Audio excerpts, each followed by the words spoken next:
All right, everybody, welcome out to another Windshield Time episode. I'm Joey. I'm here with Spencer Shorts. That's right. We have to excuse Brandon, our CEO. He is detained with another obligation.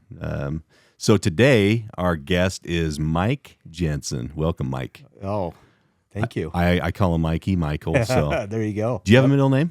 I've got a middle initial, which is E. Really? And everybody's like, what's E for? Well, Mikey. Mikey, there you go, right? So it's kind of crazy because both my grandpas started with an E. So Really? Elmo and Eddie. Elmo. Yeah. So Dude, did he go by Elmo or did he go by a different name? he did go by Elmo. Yeah. Really? Yeah. And where did he live? Ephraim. Oh, okay. Yeah. Well, I mean, that's on the other side of the hill from Elmo. Yeah, that is, isn't it? Yeah. So Yeah, that used to be my sales territory. that's where the E comes from. So Mike E. I like it. yeah, it's kind of cool. So. Did you ever get called any other names by your parents or anything? No, I didn't. You know, the funny thing is, though, in high school, I played all the sports, right? Oh, yeah. So I picked up a nickname, Joe, of all things. Really? Yeah. So hanging out with some friends, one of them we called Mo. So there was Mo, Joe, and Ho, right? So I love it. that was kind of our sports buddies, friends that we, I Do you know where Joe came from, or is it just like No, it's just something that they named me. Really? It was just kind of in the moment. Yeah. But the crazy thing is still to this day, I'll run into people I went to high school with, and they're Yeah. like, "What's up, "Hey, Joe?" Joe Jensen." I'm like, "Hey, what's up?" That is like, so funny I don't know who you are, but you must have went to school with me. So, because you were a heck of an athlete. I've heard stories, dude. I know it's hard to believe, but yeah, I played all three sports. I was probably my strong sport was baseball. Yeah, and you played shortstop, right? No, I played left field, center field, right field, and first base. Speed. Lots of speed. Yeah. Yeah, that's awesome. Yeah. And you played softball forever. Men's fast pitch softball for 26 years. Yeah. And we just had Ron Hogan in here, and I was talking to him about he said he didn't play fast pitch, but he played slow pitch. Yeah. Fast pitch softball is legit. I mean, you're 7 feet closer to the mound, and it's still at 70 miles an hour. 70 plus, and it's coming at you fast, and it's rising up. It goes up instead of going down. Yeah, and so most baseball swings kind of go up if you're a baseball player, because that's meeting the ball as it comes down to you. So my daughter, I help coach her team. In fact, that's how I broke my finger. Oh, yeah. But she goes to a hitting coach, and he played fast pitch softball for probably 10 years. He played in the MLB too. Played for the Red Sox. Oh, okay. And he played for the Phillies. Yeah. But he says, bar none, that is the hardest thing he's ever played, because it's completely foreign. He says, but if you play fast pitch softball and then you transition to baseball, he's like, I wish I could have gone back to the majors after I played fast pitch, because my swing was so much better. Yeah. Because you have to have a flat swing in order to hit a fast pitch softball. Yeah, you do. So it's and you have to be, your reaction time has to be better. Oh, it's got to be quick. Yep. Yeah. Yeah. It's like So you did that for 26 years? 26 years. 12 of those years was for a travel team. Yeah. So we did a ton of traveling, lots of tournaments. I mean, it was our summer thing. Our kids, or my kids, growing up, that's all they knew. Yeah. So when I officially decided to retire from it, they're like, "Oh, come on, Dad, you sure you want to do that?" Well, you're grown up. You have your own kids now, Yeah. You don't want to go watch this old man play, but it was definitely hard to give that up, but it was a lot of fun, a lot of experiences. Did you just give it up because of got too busy? Yeah, it was just time. Yeah. You know when it's time. And Oh, yeah. it's like, all right, I've done this enough. Do you still do slow pitch ever? I did several years ago, Yeah. but I haven't played any softball probably for the last 4 years. The thing about softball, which is kind of fun, is slow pitch anyway. If you've ever played before, you can usually pick it up pretty quick, and it startles people. Yeah. Because you get those old dudes that when I used to play, they'd come in and they'd just single you to death. Yeah. Just place that ball wherever they wanted and just single you to death. Yep. And I used to love watching that. Like, man, this old dude's just tearing us apart, Yeah. You could have a rover on him and he'd still just beat you like crazy. Yeah. So it's I'm not sure how I do at the age I'm at, but you'd be fine. I feel like I could get out there and still. You'd be fine, still dude. be You're still in okay. great shape. You'd be fine. But yeah.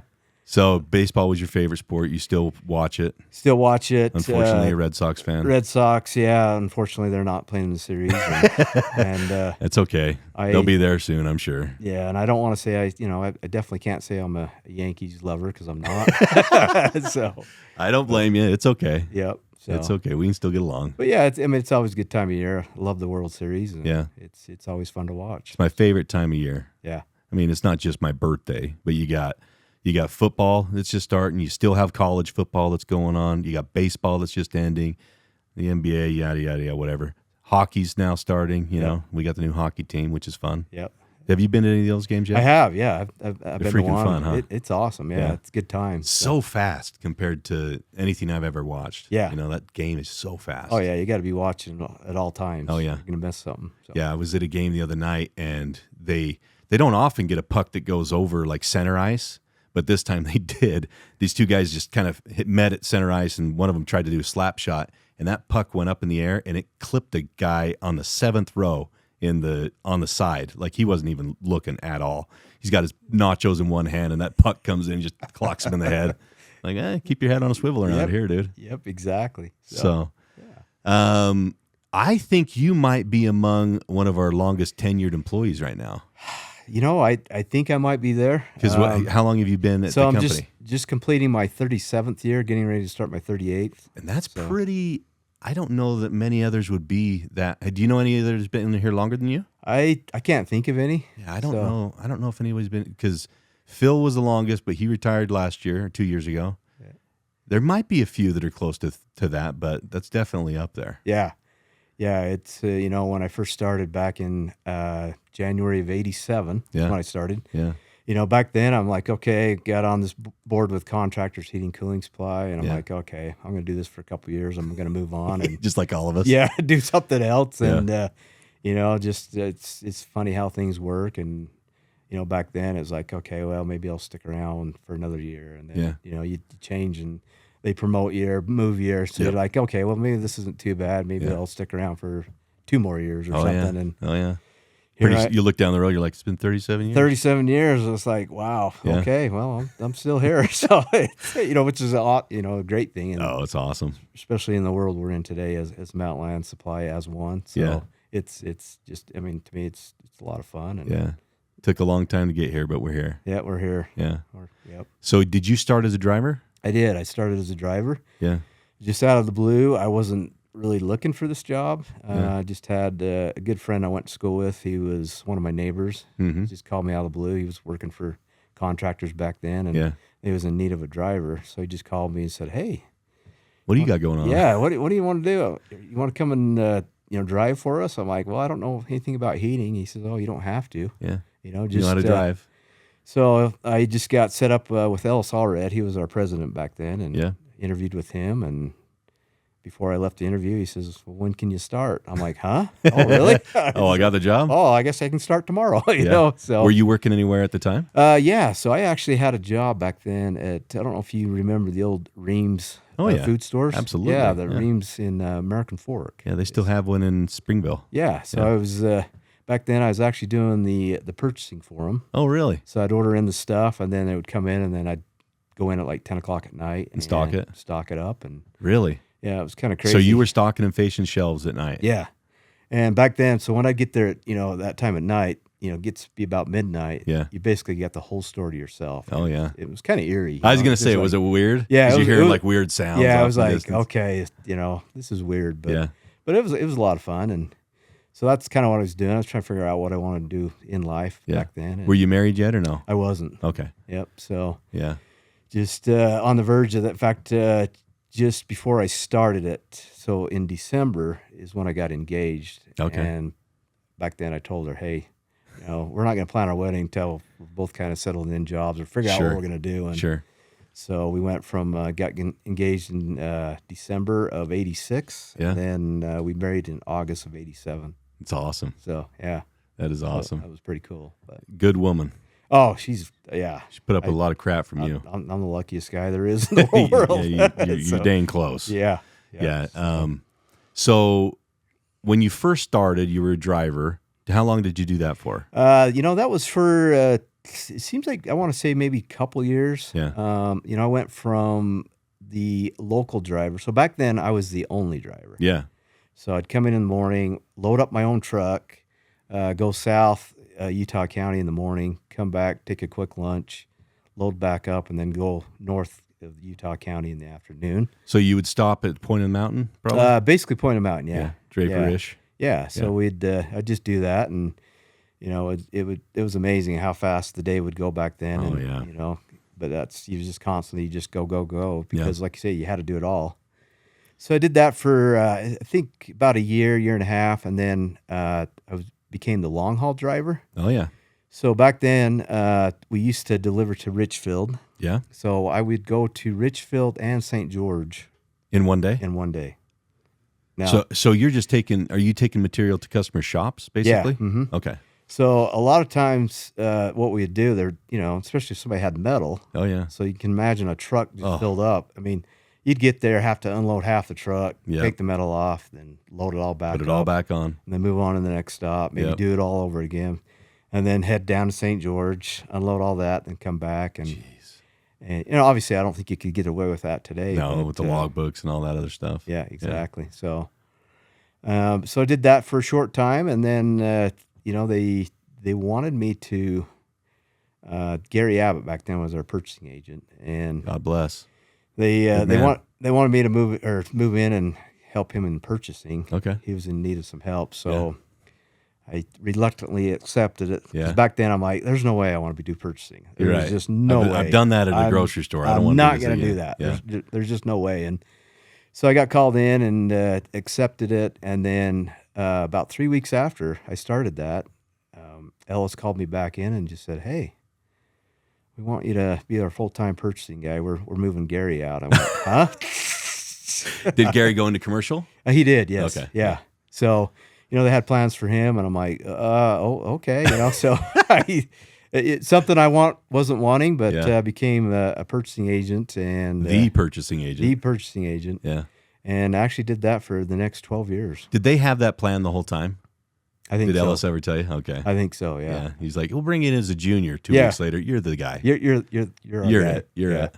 Yeah. So. Yeah, that's funny. Yeah. So it's one of those things. I wasn't looking for that, but I ended up doing it for 12 years, and I'll tell you what, that's where I learned the most was in purchasing. And, yeah, I would imagine. I mean, you learn the product, inside and out. Well, how everything goes together. How it all works. Yep. And, that is awesome. So it was pretty cool. Did you go from there, transferred into sales from there? So went from there to I don't know if a lot of people know this or not, but around 2002, we created a company called TCS, Total Climate Supply. Yep. And so I was offered a position in that company. So we split off and started that company. Yeah. And we was actually based out of the main branch here at Mountainland Supply. Yeah. It used to be much smaller. But it was brand new. Yep. So we started that, and then shortly after that, they built that building where we're currently at now. Yep. As far as the heating side of things. Yep. And did that for about I think it was about a 2-year run. Yeah. Is what we had, and then that quickly kind of dissolved. That's a whole nother. That's story a whole other story, man. For another day, but that kind of dissolved, and then we all kind of got put back in our position, so to speak. So when I went back to contractors, I was put in as an outside salesman. Mm-hmm. So that's kind of when I became a salesman at that point. Had we just gotten the carrier line at that point? Or were you a couple years away? Nope, we were just in the process of taking it on. Okay. So, yep. Okay. So we came back. Well, I take that back. No, we were still a couple years from that. Okay. So when we came back on, I became outside sales, continued that for a few years. And then 2007 is when we picked up carrier. Mm-hmm. So at that point, Brent Barbacus he just became the president. Mm-hmm.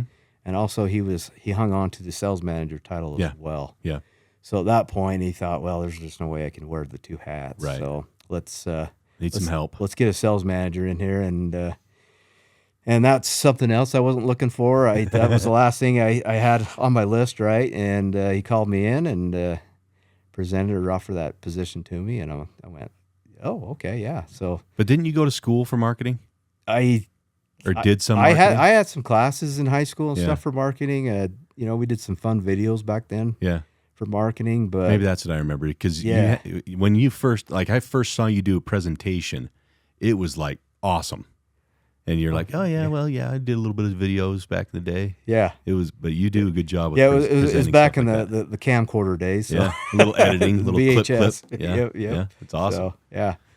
But, so, became the sales manager back in 2007, and then pretty much until I, became the sales director. I don't know. It's been 4 years now. And I've lost track of time now, but It's been about 4 years. about 4 years. Yeah. Yeah. So, Walk me through the transition into selling Carrier. So what were we before? Then we went to Carrier, and then how did that change your customer base? yeah, it's, I'll go back from the beginning, really, when I started in 87. Yeah, So we actually was the distributor for Day and Night. yeah, So Day and Night and Pain. mm-hmm. And, Day and Night that was our brand. We built the brand. Our market share was, second to none. Yeah, I think back then we probably had 70% share of the market, which Yeah. is just a crazy number. yeah, it's nuts. So, we promoted the Day and Night brand for, years and years. And then in the I want to say it was about 1995 or 96, Yeah, Carrier decided that it was going to take that name away and put it on the shelf. Basically, they just said, hey, this is going away. It's never coming back, but we'll give you Bryant. yeah, So we're like, oh, okay, all right. Well, we can be Bryant, because Yeah. back then, BDP basically was, stands for, basically Bryant, Day, Right. Night, and Pain. yep, So it was three brands. Back then, you would, basically have three tags that would come with the unit. yeah. Put the different tag on the different. Put unit. on whatever tag you want, right? Yep, So, yep. so did that. So then we, started promoting, pushing Bryant, and we've done a really, really good job with that brand as well. Yeah, Pretty much anybody we selling Day and Night to was now selling or purchasing Bryant. So Yeah. start building up that brand. Market share was still just crazy, oh yeah, crazy number back then, and then about 2007, for whatever reason, U.S. Air did something with the factory. They got in a tussle. fight, Yeah. whatever you want to call it, but basically U.S. Air told them to just pound sand, and we're going to take our business elsewhere, and they did. Which Well, who did they become, or what did they start? so selling? they took on York. Oh, York. Okay. Yeah, York, and which was back then it was a big move, and Yeah. it surprised everybody. And Yeah. it's like, how can you drop Carrier and go to York? Wow. Massive move. Yeah. So, and then obviously that opened up the Utah market for Carrier. Carrier distribution. Yeah. Obviously, we was the first choice or first on the list, so they offered it to us. And we said, yep. Yep, we'll take it, and we took it. And at that time, it was towards the end of 2007, going into 2008. And I don't know if anybody remembers, but 2008, Rough. market was crashing. Yep. The economy was just, it was not good. Yep. So that's something else we was dealing with back then. But Yep. we kind of got through it, and Yeah. now as we look at back on it today, and we're like, wow, that was a really cool thing that we was able to pick up Carrier and Massive. just take and run with it. And, Massive.